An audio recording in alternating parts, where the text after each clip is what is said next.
你相信这个世界上有灵异事件吗？欢迎收听由怪谈传说为您演播的惊悚故事。夜幕降临，阳明山笼罩在薄薄的雾气中，远处的山林静得令人心悸，偶尔一阵风拂过，树影摇曳，仿佛无数双手在夜色中挥舞。山脚下，一群年轻人围坐在篝火旁，火光映照着他们的脸庞，既兴奋又带着一丝紧张。你准备好看完这个故事了吗？小林，你说的那个鬼打墙真的存在吗？一个戴眼镜的男生半开玩笑地问道，声音却有些发颤。怕什么啊？小林满不在乎地挥了挥手，嘴角带着一抹不屑的笑。这世上哪有鬼？那些传闻不过是吓唬胆小鬼的。可我听说阳明山以前真有不少人失踪过。一个女生缩了缩肩膀，声音低了几分。尤其是这种雾特别大的夜晚，有人说雾里藏着东西，专门迷惑人的方向。东西是鬼还是妖怪？另一个男生故意压低声音，突然凑近女生的耳边，还是会把人拖进山里的冤魂？别吓人！女生惊叫一声，拍了拍他的肩膀，脸上却已泛起不安的神色。小林哈哈大笑，站起身拍了拍裤子上的灰尘。好了好了，别自己吓自己了。要是有鬼，我第一个去见他，看看他到底长什么样。他故意提高声音，仿佛在向黑暗挑衅。篝火跳跃着，映照出他脸上的自信与轻狂。然而火光之外的黑暗中，似乎有什么东西在悄悄窥视。树叶间传来一阵轻微的沙沙声，像是某种东西在慢慢靠近。听到了吗？戴眼镜的男生忽然皱起眉头，警觉地望向黑暗。刚刚好像有声音，风吹的吧？小林耸了耸肩，摆出一副无所谓的样子。别疑神疑鬼的，越是怕，就越容易把普通的事想成怪事。话音未落，一阵低沉的风声从山林深处传来，夹杂着若有若无的低语，像是远处有人在轻声交谈，却听不清具体内容。篝火微微晃动了一下，火星四溅，照亮了几张僵硬的脸。我们真的不该来这里。女生低声嘟囔，手紧紧攥着衣角，眼神四处游移。行了，怕就回帐篷睡觉。小林摆了摆手，转身拿起手机，打开手电筒照向远处的山林。我去转转，你们就在这儿等着，别到时候找不到我，又说是鬼把我抓走了。别乱跑！眼镜男急忙拉住他，山里路不好走，迷路了怎么办？放心，我不可能迷路。小林咧嘴一笑，露出一口白牙。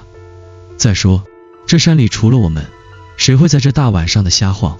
他的话音刚落，远处的雾气似乎浓了一些，山林间的影子也变得更加模糊。小林的身影很快消失在夜色中，只留下手电筒的微光在远处晃动。他真的太鲁莽了。眼镜男叹了口气，回头看向剩下的几人，要不要跟过去看看？还是等一会吧。他一向喜欢逞能，估计很快就会回来。另一个男生安慰道，但眼神却忍不住朝小林离去的方向瞟去，似乎也有些不安。然而5分钟过去了，10分钟过去了，小林始终没有回来。手电筒的光芒早已消失在浓雾中，夜色变得愈发深沉，周围的空气似乎也凝固了。他不会真的出事了吧？女生的声音已经带上了哭腔。要不我们去找他？别慌，再等等。眼镜男勉强镇定下来，但手心却已经渗出了冷汗。此时风声忽然加剧，山林深处传来一阵若有若无的脚步声，轻轻的，缓缓的，仿佛有人在雾中徘徊。小林，是你吗？眼镜男鼓起勇气朝声音的方向喊了一句，但回应他的只有一片死寂。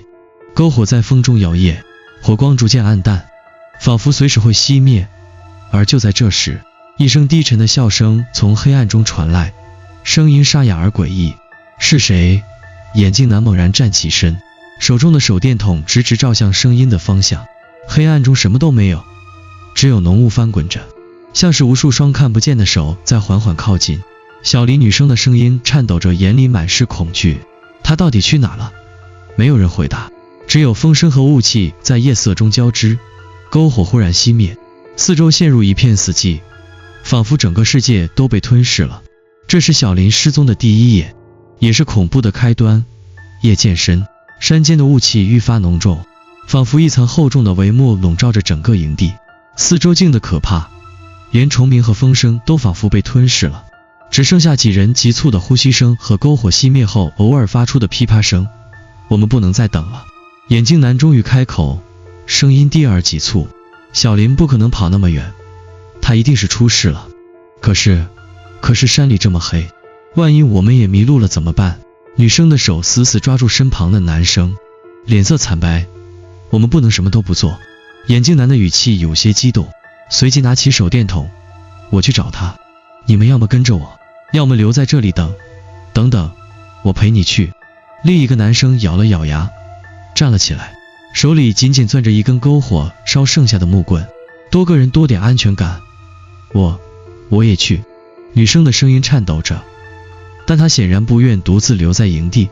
三人打起手电筒，朝小林消失的方向走去。雾气越来越浓，光束被吞没在一片苍白之中，照不到几步之外的路。他们的脚步声在寂静中显得格外突兀，每一步都仿佛踩在了什么柔软又湿滑的东西上。这里的雾怎么会这么浓？眼镜男低声说道，语气中透着不安。我们明明才离营地没多远。别说话了，听。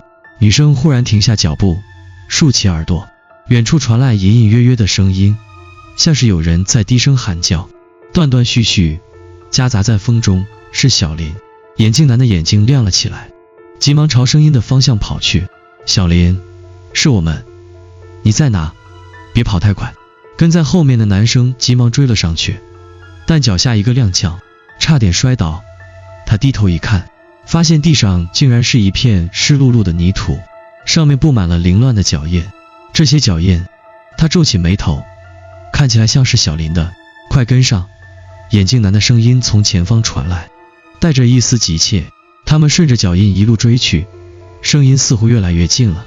但奇怪的是，那声音听起来不像是小林的求救，而更像是一种含混不清的低语，夹杂着奇怪的回声，仿佛从四面八方传来。等等，这声音不对劲。女生忽然停下脚步，声音颤抖着，这不像是小林的声音，别胡思乱想了。眼镜男停下脚步，回头看着他，手电筒的光打在他苍白的脸上，可能是雾让声音变了。我们不能放弃。话音未落，前方的雾气忽然翻涌起来，像是一股无形的力量搅动着空气。三人下意识地后退了一步。眼镜男的手电筒光束扫过雾气时，忽然照到了一张模糊的脸。啊！女生尖叫一声，跌坐在地上。别怕，可能是小林。眼镜男强迫自己冷静，朝那张脸的方向走近，但那张脸却在雾气中一闪而逝，仿佛从未存在过。你看到了吗？女生的声音几乎是哽咽的。别问了，快走！男生一把拉起她。三人继续朝声音传来的方向走去，但越往前走，周围的雾气就越浓，脚下的路也变得越来越泥泞，甚至隐隐传来水流的声音。这地方我们是不是来过？女生忽然停下，指着旁边的一棵树。这棵树的形状我记得，我们刚刚明明经过这里。鬼打墙！眼镜男的脸色变得铁青，额头渗出了冷汗。别自己吓自己，继续走就能找到出口。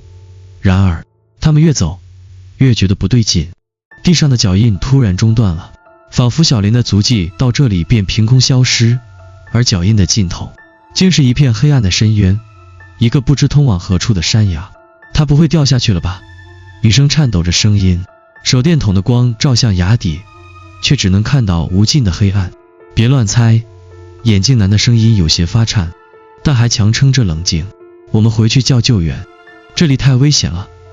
就在这时，耳边突然传来一声轻笑，像是从山崖的深处传来，又像是从他们的背后响起。三人猛地转过头，却只看到翻滚的雾气和摇曳的树影。快走！眼镜男拉起两人，转身就跑，但刚迈出几步，脚下的路竟变成了泥泞的沼泽般，他们的鞋子被死死地粘住，越挣扎越陷得深。救命！救命！女生哭喊着，但声音似乎被雾气吞没，连回音都没有。远处的低语声再次响起，这次清晰了许多，分明是小林的声音。我在这儿，快来找我！声音回荡在浓雾中，带着一种诡异的节奏，仿佛在引诱他们靠近。三人对视一眼，脸上满是恐惧，却无路可逃。迷雾中，某种东西正悄悄靠近，等待着他们迈出最后一步。天色微亮，阳明山的雾气却依然浓重，宛如不散的梦魇。小林的朋友们疲惫地坐在营地旁，脸色惨白，眼中充满了惊恐与无助。他们最终逃回了营地，但小林却依旧下落不明。不久后，警方和搜救队赶到现场，开始对山林展开地毯式搜寻。搜救队员穿着荧光背心，携带着专业设备，分组进入山林。警犬低头嗅着小林遗留的衣物，你们确定他消失的地方是在这里？一名队员回头看着几人，眼神中带着几分疑惑。是的，眼镜男点了点头，但声音里满是迟疑。但昨晚的雾太大了，我们也不确定是不是记错了方向。昨晚雾。队员皱起眉头，抬头看了一眼依然浓厚的白雾，这雾的确很反常。阳明山的雾虽然常见，但像这样一整夜都不散，还这么浓，确实少见。女生抱着双膝坐在地上，声音颤抖。他可能还在那片地方，我们听到他的声音，可他就是不出现。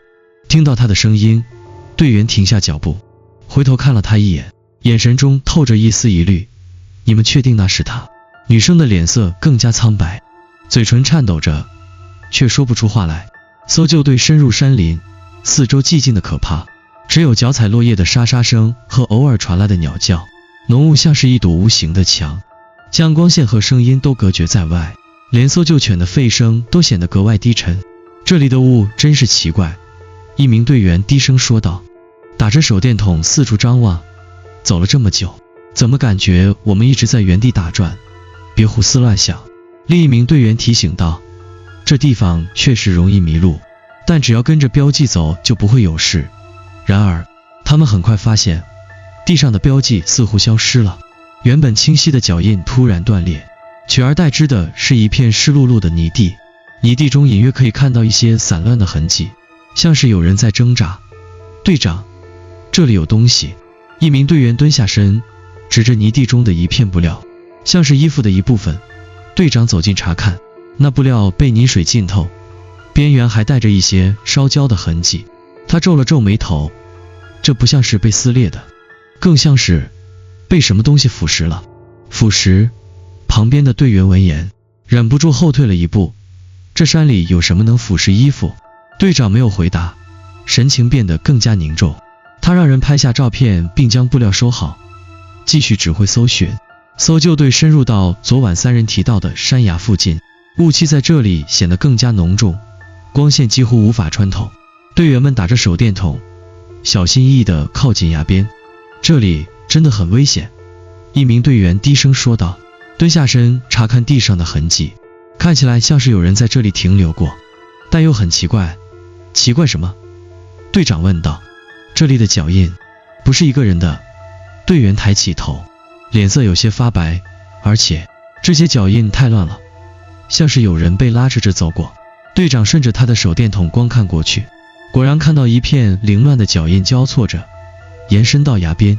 更诡异的是，脚印到崖边便戛然而止，仿佛人就这样凭空消失了，没有滑落的痕迹。队长皱起眉头，心里隐隐感到不安。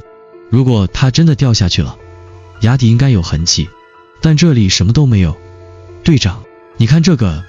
另一名队员突然喊道，手指着不远处的一棵树，树干上挂着一顶帽子，正是小林失踪时戴的那顶。帽子被整齐地挂在树枝上，仿佛有人故意放在那里，而帽子下的树皮上竟然有几道焦黑的划痕，像是被高温灼烧过。这不可能！队员低声喃喃，这到底是怎么回事？搜救行动持续了一整天，但始终没有找到小林的踪迹。傍晚时分，队长宣布暂停行动，准备第二天再继续搜寻。这地方不对劲，一名经验丰富的老搜救员低声说道，脸色凝重。我做了这么多年搜救，从没见过这样的情况。雾、脚印，还有那焦痕，像是有什么东西在捉弄我们。别乱说，队长沉声说道，但眼神中也透出一丝隐忧。今晚大家不要单独行动，保持联系。夜幕再次降临，搜救队员们回到临时营地休息，而此时，远处的山林深处，忽然传来一阵模糊的低语声，断断续续，像是有人在呼喊：“救命！我在这里！”声音隐隐约约，夹杂在风中，仿佛从四面八方传来。队员们抬起头，彼此对视了一眼，脸上满是疑惑与不安。是小林的声音，有人低声问道：“可能是风声。”另一人摇了摇头，但语气中却没有丝毫底气。而就在这时，一名队员无意中翻看白天拍摄的照片时，突然脸色大变：“你们看这个！”他急忙将手机递给其他人。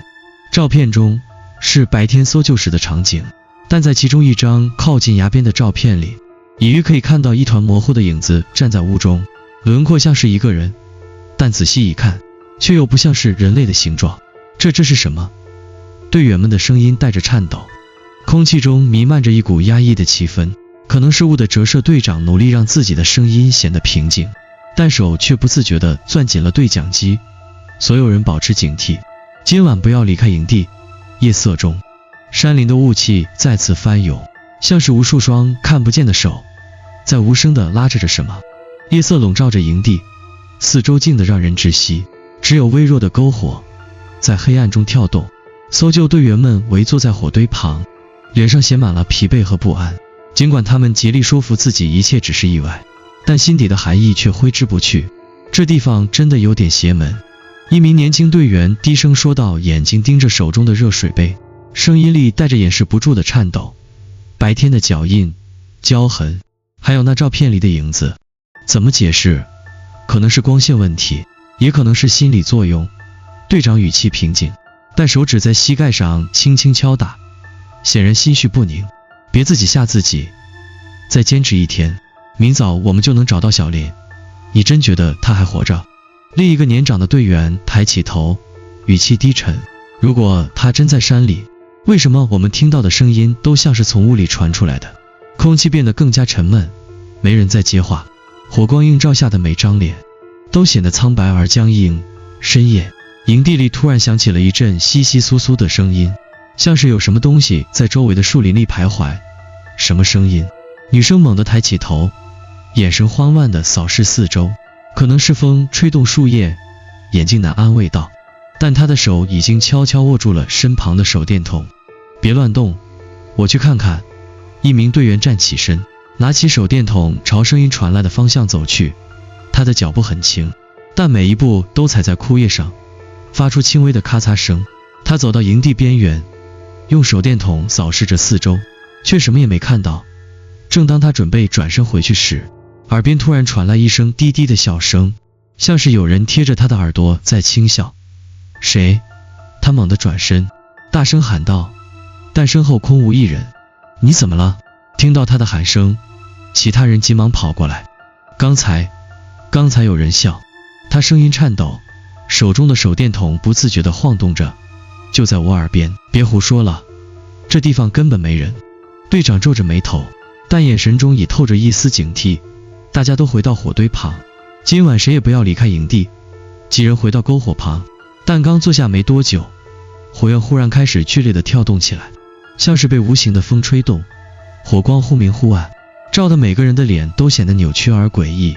火怎么了？女生惊慌地退后了一步，声音颤抖。可能是湿气太重。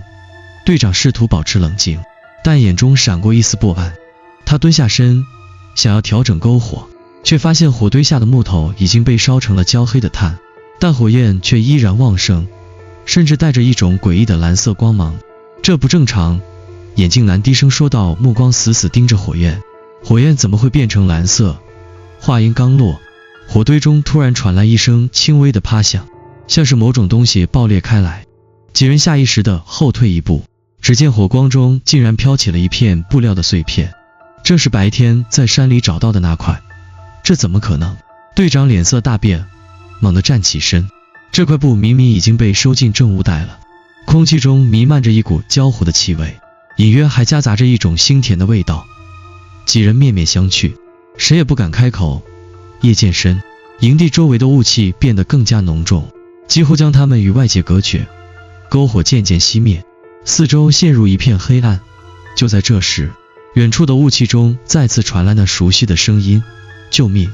我在这里！声音低沉而缓慢，像是被雾气扭曲了一般，带着一种难以言喻的诡异感。是小林。女生猛地站起身，眼中闪过一丝希望，她一定还活着。冷静点！队长一把拉住她，你没听出来吗？这声音根本不是正常的。那我们怎么办？眼镜男的声音里带着崩溃。就这么等着，还是任由他死在山里？别吵！队长低声呵斥，耳朵贴近地面，试图分辨声音的方向。然而那声音似乎无处不在，时远时近，仿佛正环绕着他们旋转。他在引诱我们。年长的队员低声说道，脸色苍白。这不是人类的声音，他想让我们走出去。你到底在说什么？眼镜男不耐烦地吼道，但他的手却紧紧攥着手电筒，手心里满是冷汗。我说，他不是人。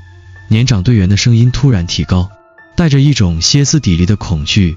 他是山里的东西，他不想让我们离开。话音刚落，远处的声音忽然停了下来，周围陷入一片死寂。几人屏住呼吸，紧张地盯着雾气深处。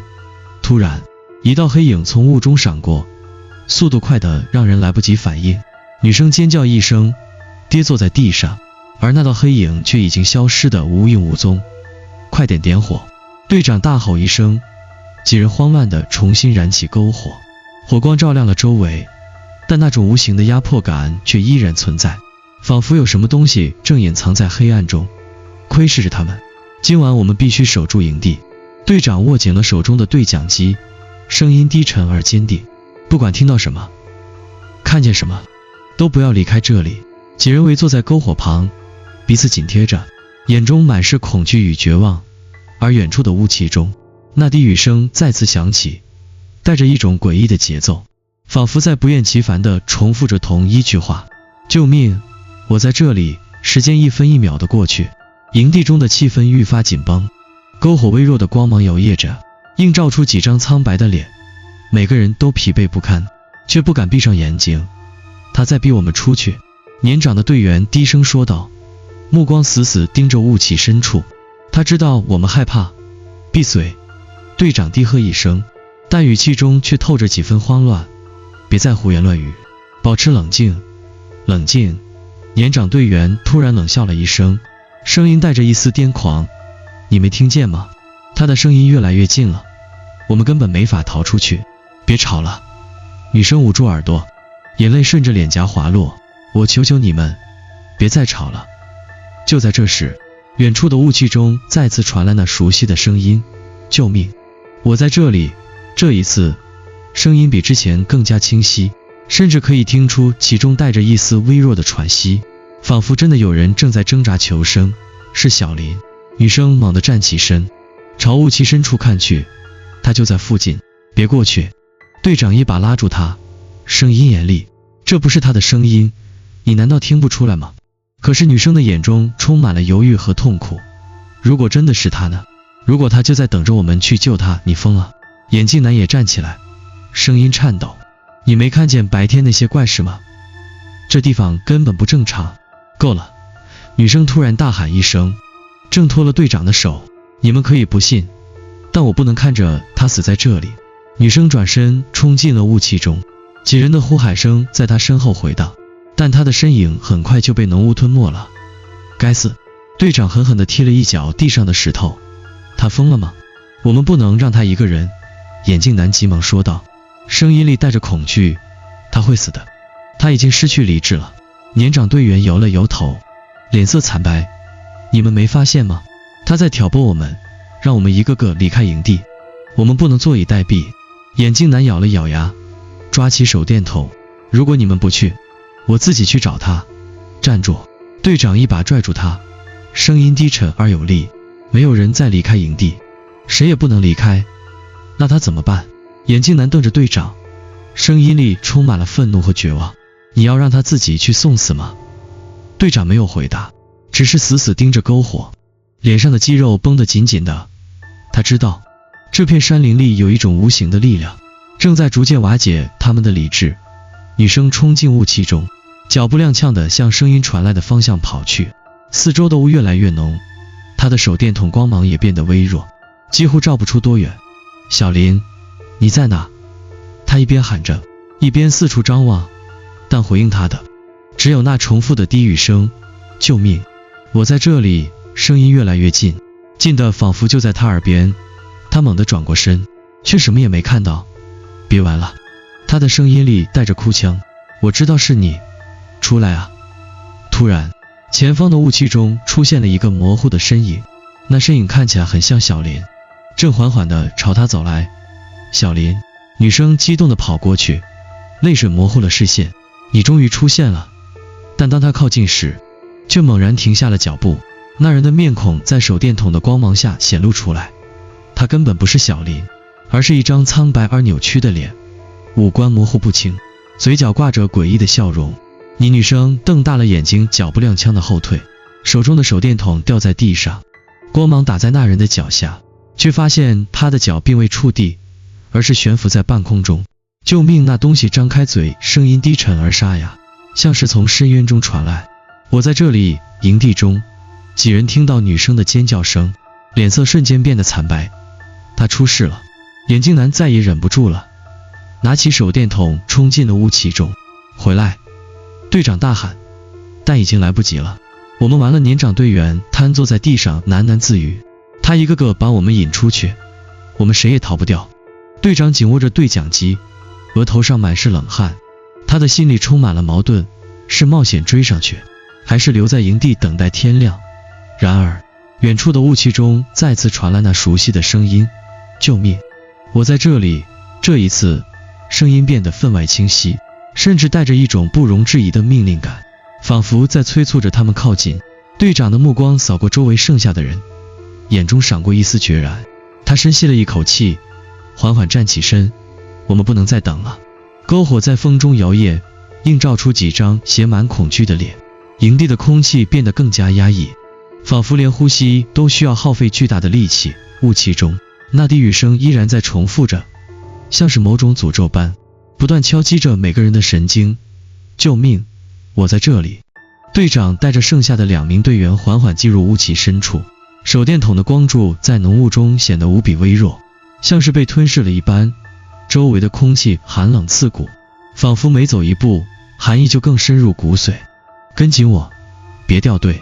队长低声说道，声音里带着不容置疑的命令。他握紧对讲机，时不时回头确认队员们还在身后。我们为什么要进去？年长的队员声音发颤，手电筒的光晃动得厉害。他们已经被那个东西……闭嘴！队长低喝一声，还没看到尸体就不能放弃任何人。但你看不到吗？年长队员停下脚步，声音里满是绝望。他就是在玩弄我们，他想让我们一个个走进他的陷阱。再说这种废话，你就自己待在这里！队长怒吼，眼神中闪过一丝怒火。我们没时间浪费。年长队员不再出声，但脸上的恐惧与抗拒却写得清清楚楚。他紧紧跟在队长身后，仿佛稍有松懈就会被这片雾气吞噬。雾气越来越浓，四周的树影变得模糊扭曲，仿佛每棵树都长出了手脚，正在向他们靠近。远处的低语声依然在回荡：救命！我在这里！声音在左边。眼镜男突然停下脚步，指向一片更深的雾气。就在那边！别轻举妄动！队长伸手拦住他，仔细听着声音的方向。奇怪的是，那声音听起来近在咫尺，却又像是从四面八方传来，完全无法判断具体位置。这不对劲！队长皱起眉头，声音在动，他在引诱我们。那我们怎么办？眼镜男的声音里透着急切。就这么站在这里等死吗？先冷静！队长环顾四周，试图找到一条安全的路径。我们不能再被他牵着走。就在这时，雾气中突然传来一阵沙沙的脚步声，像是有人正在缓缓靠近。几人立刻举起手电筒，光柱在雾中扫动，却什么也没照到。谁在那里？队长大声喊道。声音在雾气中回荡，但没有人回应。脚步声越来越近，带着一种不自然的节奏，像是拖着什么沉重的东西。看那边！眼镜男突然指向右侧，几人顺着他的目光看去，只见一个模糊的影子正从雾气中缓缓显现出来，那影子看起来像是一个人，瘦长的身形，低垂的头，步伐缓慢而僵硬。小林，队长试探性地喊了一声，但那影子并没有回应，而是继续朝他们走来。手电筒的光照在那人的脸上，几人顿时倒吸了一口凉气。那张脸苍白的毫无血色，五官僵硬扭曲，眼睛空洞无神，嘴角却挂着诡异的笑容。这不是小林，年长队员惊恐地后退，声音里带着绝望的颤抖。他是什么东西？别慌！队长举起对讲机，声音冷静而坚定。慢慢后退，不要转身。几人缓缓后退，但那影子却加快了步伐，动作僵硬却充满了侵略性，仿佛随时会扑过来。突然，眼镜男大喊一声，他冲过来了。他猛地转身开始狂奔，手电筒的光柱在雾中乱晃。回来！队长大吼，但已经来不及了。眼镜男的身影很快被雾气吞没，只剩下他慌乱的脚步声和急促的喘息。他完了！年长队员瘫坐在地上喃喃自语。我们都完了！队长咬紧牙关，猛地拉起年长队员，别放弃，跟着我，我们还能活下去。两人继续向前走，但雾气中传来的脚步声和低语声却越来越近，仿佛有无数双眼睛正从黑暗中注视着他们。救命！我在这里！那低语声带着一种令人毛骨悚然的亲近感，仿佛在耳边轻轻呢喃。队长的心跳如鼓，但他强迫自己冷静下来。他知道这片山林里藏着某种他们无法理解的东西，而他的目的绝不仅仅是为了吓唬他们。我们得找到出口，他低声说道，目光坚定，不然我们全都会死在这里。